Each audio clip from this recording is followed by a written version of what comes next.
Hər kəsə salam. Bu gün 11-ci sinif buraxılış imtahanı üçün hazırladığım 30 sualdan ibarət sınağı sizə izah etmək istəyirəm. Başlayaq birinci sualdan. Birinci suala başlayarkən mənim ilk edəcəyim şey D və Y bəndini çıxmaq olur. Səbəb isə fön cisiminin sayılmayan olmasıdır. Biz bilirik ki, sayılmayan isimləri biz cəmləyə bilmərik. O səbəbdən D və Y gedir. Qalırıq A-nın, B-nin və C-nin arasında. Neyniyəcəm, nə qaracam deyə fikirləşərkən biz A artiklını alırıq burada dairəyə. Burada A artiklı varsa, mən A bəndini götürə bilmərəm. Çünki fönücə ismi sayılmayan isimdir və sayılmayan isimlər A artiklından işlənmir. Və B-ni də götürə bilmərəm. Çünki cəm isimlər həmçinin A artiklından da işlənə bilməzlər. Cavab nə qalır? Cavab qalır C bəndi.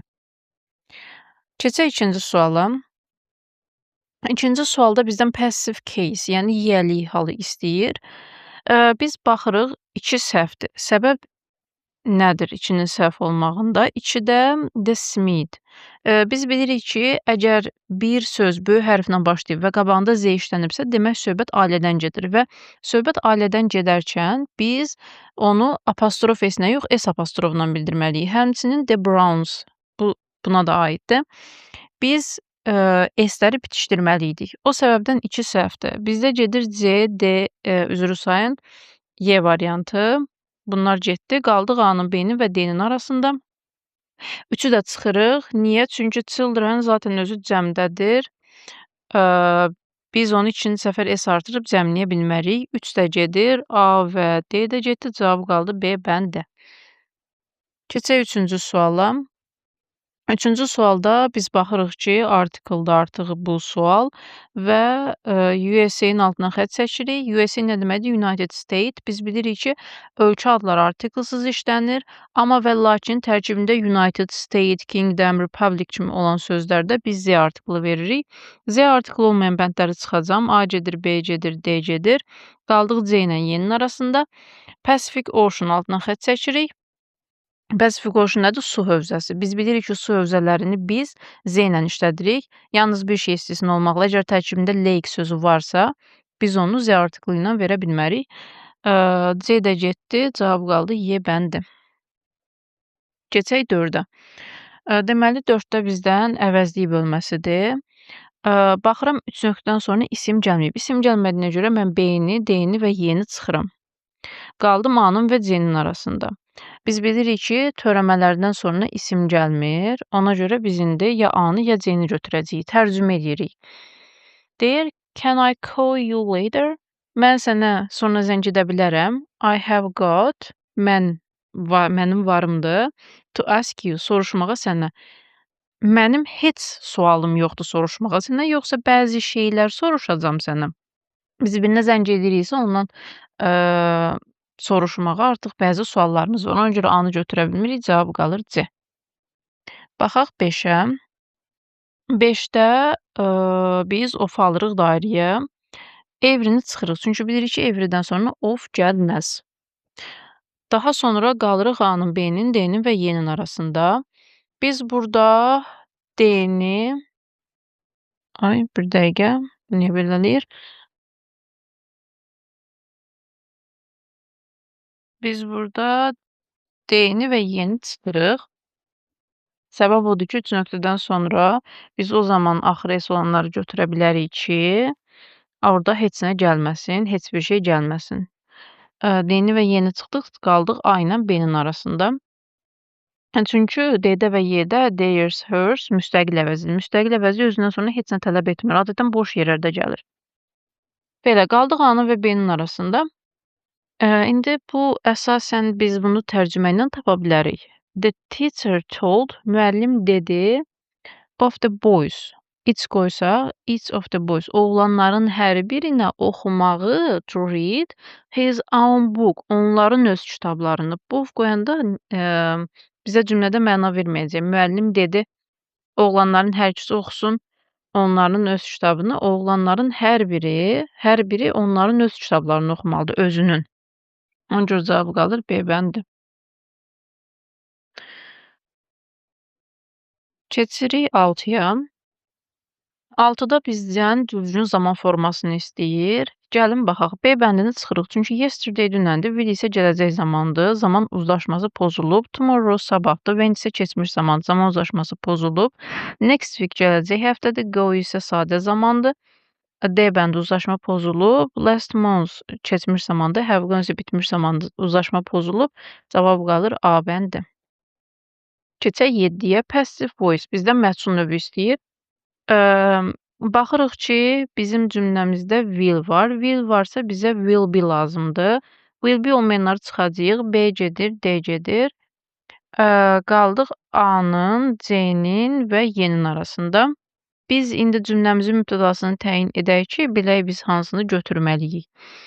Mənim cümlə mübtədası mənə verilən cümlədə feildən dərhal sonra gələn sözdür. Yəni bizim cümləmizin mübtədası the matter olacaq. Buna görə biz A bəndini çıxırıq. Qalırıq C-nin və Y-nin arasında. Gəlin iki cümlə müqayisə edir. The matter, will be, discuss. In a day or two. Y bəndində isə us in a few days yazılıb. İndi biz burada təyin etməliyik ki, bizdə cavab nədir? Biz Y bəndini götürə bilmərik. Səbəb nədir? Səbəb məhsul növün düsturundan sonra biz obyekt anlığının əvəzliyi verə bilmərik. Burada isə məhsul növün düsturundan dərhal sonra obyekt anlığının əvəzliyi gəlib. Yeni çıxırıq, cavab qalır C bəndi. 8-də 8 çox asan sualdır. Burada this apples, this-dən sonra cəm isim gəlmir. Həmçinin B-də cəm isim gəlməlidir, amma gəlməyib. D-də bundan sonra cəm isim gələ bilməz, tək isim gəlməlidir, çıxırıq. D bəndində cəm isim gəlməlidir, amma gəlməyib. Cavab qalır Y bəndi. 9. Story-ni alıram dairəyə. Görəm ki, story təkdir. Təkdə olduğuna görə A-nı, B-ni çıxırıq. A Z ismin qabağında cəmlənə bilməz yeni çıxırıq. Qaldıq bu ikisinin arasında. Və bu sualın 2 cavabı var. Bunu hazırlayarkən çox güman ki, çap səhvi gedib. Burada həm C olur, həm də biz D götürə bilirik. Sual 10. Sual 10-da sana altına xətt çəkirik. San nədir? Günəş. Günəş dünyada təkdir. Bir günəşimiz var. Ona görə biz onu Z ilə götürməliyik. Dünyada tək olanları biz Z ilə götürürük. C gedir, D gedir. Universe-i də baxaq biz. Universe kainat deməkdir. Kainat da dünyada tək olduğuna görə Z ilə işlənəcək. Y də getdi. Qaldıq A-nın və B-nin arasında. Star sözünü alırıq dairəyə. Təkdədir, yəni tək isimdir. Ona görə də biz onu E artığı ilə verməliyik. Cavabı qalır B bəndi. 11-də. Bu da çox asan sualdır. Biz vozu alırıq dairəyə. Voz tək xəbər olduğuna görə içi götürürük. Cəm xəbər olsaydı digərlərinə baxa bilərdik. Bu da çox asan sualdır həmçinin. Time alırıq dairəyə. Time təkdə olduğuna görə many, few, a few və several çıxırıq. Çünki bunlardan sonra cəm isim gəlir. Cavab qalır D bəndi. 13. Bizə deyir təkdə olan isimləri seçin. Gəlin seçək. Fit cəmdədir. Mice cəmdədir. Children cəmdədir. Men cəmdədir. Cavab qalır A bəndinin üstəki heç cəmliyi bildirmir. 14. Düzgün zaman formasını tapmalıyıq. Every Sunday alırıq dairəyə. Biz bilirik ki, bu sadə zamandır. Sadə zaman olduğuna görə bizə lazımdır ya B, ya da ki A. Kids cəmdədir. Cəmdə olduğuna görə biz goes götürə bilmərik. Biz bunu ancaq üçüncü şəxsin təkində verə bilirik. Cavab qalır A bəndi. 15-də 15-də how.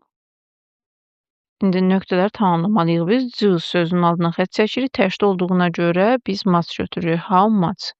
Nə qədər meyvə şirəsi. Baxırıq 16-cı suala. 16-cı sualda of alırıq dairəyə. Biz bilirik ki, every ofla işlənə bilmir. Ona görə C-ni çıxırıq. Və bu digər sualı oxşuyur. Ona görə biz burada theirs, hers bunları da çıxırıq. Cavab qalır A bəndi.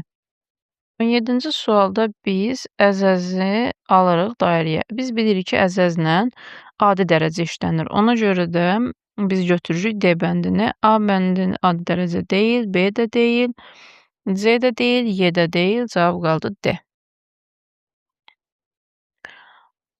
18. Baxıram cümləmə, bu tip cümlələrdə görürsüz üst nöqtənin dərhal sonra zən gəlməyib.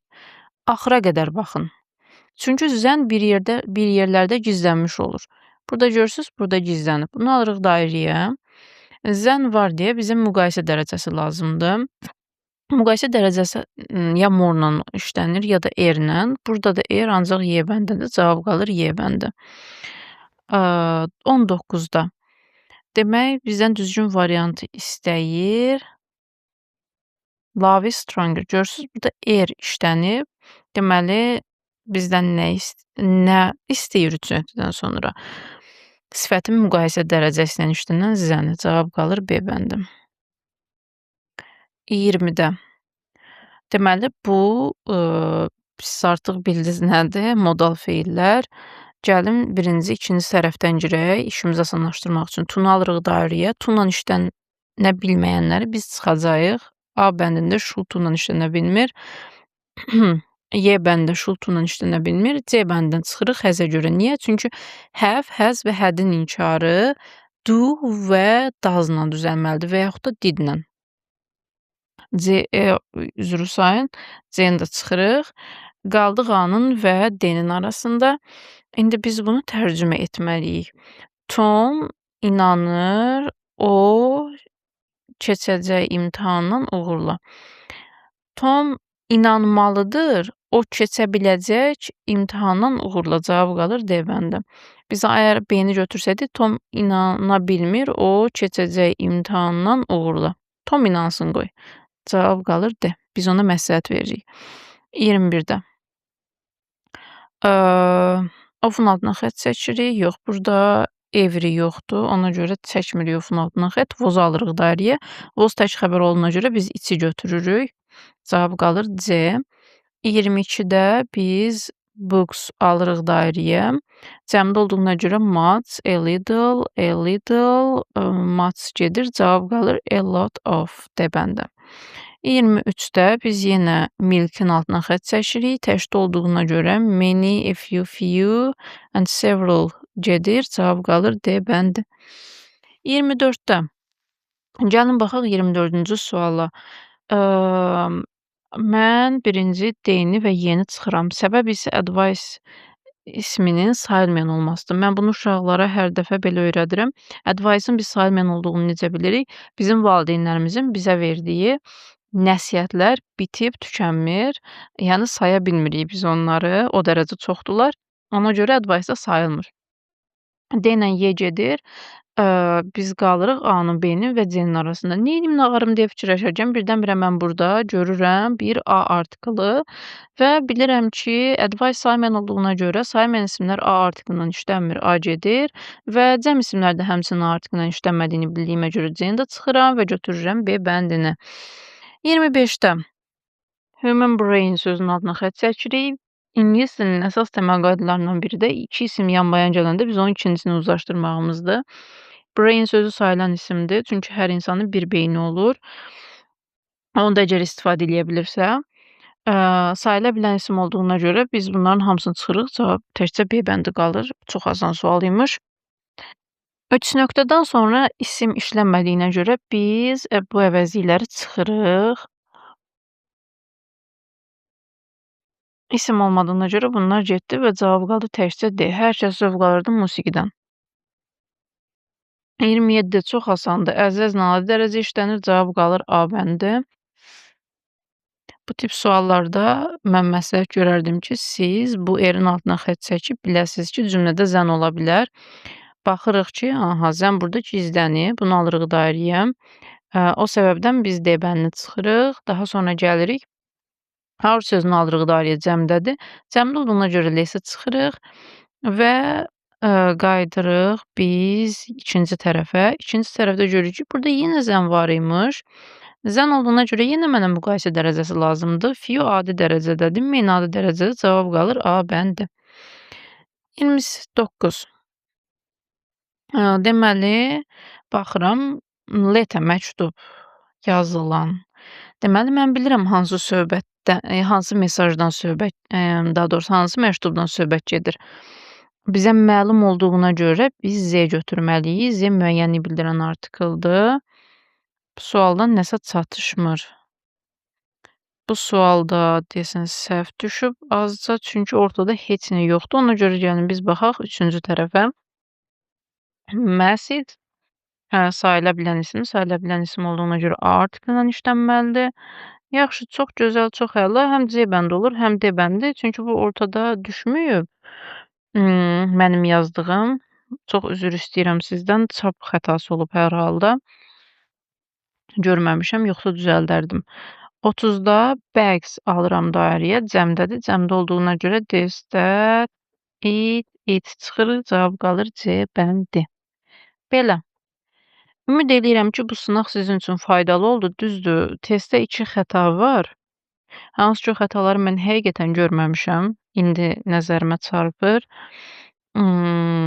Gələn dəfə sınaq hazırlayarkən çalışacağam daha diqqətli olum. Sizlərə də uğurlar arzu edirəm.